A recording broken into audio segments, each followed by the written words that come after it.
Hey everybody, Ed here with the Digital Digest, and today I wanted to share a quick preview for the Panasonic Lumix LX100. This point-and-shoot style fixed-lens camera is priced at $899, has a 16.8 megapixel micro four thirds sensor, a very large sensor for a fixed-lens point-and-shoot camera, mind you, also paired with very fast Leica glass. You can see we've got a 24 to 75 millimeter 35 mil equivalency with an f1.7 to f2.8 lens. So quick across the entire range, something that really is very promising when it comes to still photography.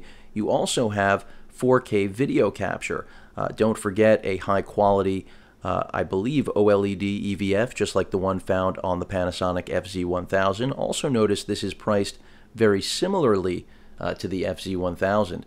You also have the same 3-inch LCD in terms of resolution, so I expect the same quality as the FZ1000. But this is a much smaller form factor, clearly not a mega zoom, and again, a much larger sensor than the 1-inch sensor found in the bridge-style FZ1000. Built-in Wi-Fi and NFC mean that this is going to allow you to really have a modern, feature-rich camera above and beyond the high-quality sensor and lens pairing, and again, exceptional form factor. This is basically dubbed as pocketable, but I can tell you right now it is larger than the RX1, or excuse me, about the same size as the RX1, maybe a little bit smaller, not as heavy as it, but when it comes to size, a lot of people are going to compare this to the RX100 from Sony, and because the lens does not extend on that camera, does not bulge out of body, it is in body and then comes out when in use.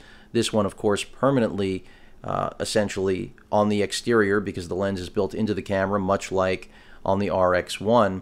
Even though you can see it right there extending through its zoom range, they simply couldn't fit all of this gear into a body as compact as the RX100. So when it comes to pocketability, yes, this is a heavyweight in its form factor, but when it comes to comparing it to the RX100, it still simply isn't going to touch that form factor balance with performance, in my opinion, even though you have a larger sensor, incredibly fast glass, and then most importantly, for the first time, 4K video capture in a compact camera, something that isn't as large as a camcorder or an FZ1000. But again, from a value perspective, I think this already is very promising, and the fact that we can buy so much for our money these days in the photographic world speaks to the competition catching up, including Sony, on more aggressive offerings. And this also says to me that, you know, the fixed lens camera world is far from dead. There's been a lot of speculation about that occurring these days. Is the point-and-shoot market gone? And cameras like this reiterate that there is a market, in my opinion, for fixed lens cameras. I mean, when you go through all the features and see what it can do, it really is aimed at destroying, you know, compact, small-formed mirrorless cameras, micro four thirds or APS-C, like Sony manufactures by the handful. It looks to eliminate that market.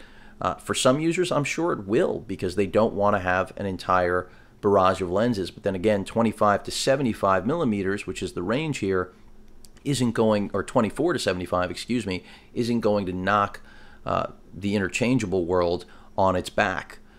So it's really a matter of what you're looking to get, but this is a very well-balanced package in a very small form factor, very fast autofocus, 11 frames per second burst.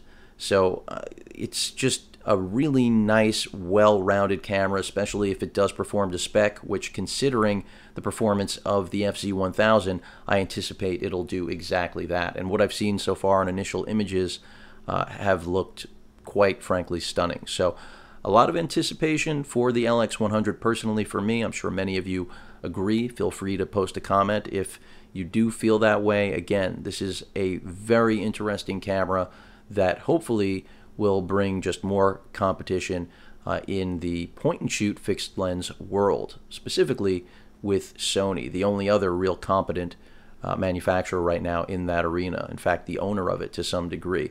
Any questions or comments, please feel free to post them. And of course, as usual, please feel free to subscribe. Later.